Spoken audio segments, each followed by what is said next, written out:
Labaran duniya. 'Yan bindiga sun harbe mutum 11 a sansanin sojojin Rasha.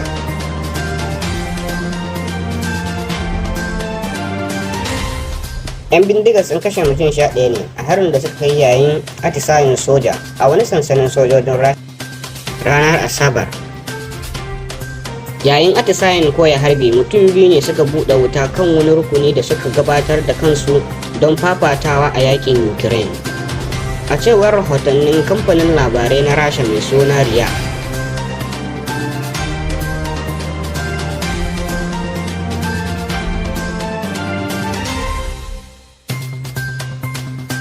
Maharan sun fito ne daga tsohuwar memba a tarayyar Soviet, kamar yadda ma'aikatar tsaro ta bayyana, amma ba ta yi ƙarin bayani ba.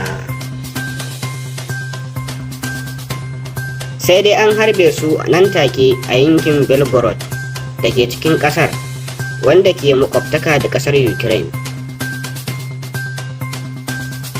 An kuma raunana wasu mutum 15. Sanarwa daga ma'aikatar tsaro ta lafiya ta bayyana maharan a matsayin 'yan ta'adda. Mai sauraro, a nan za mu dasa aya. Kada ku manta da subscribe ɗin wannan channel domin samun labarai da mutuminsu da zarar mun ɗora.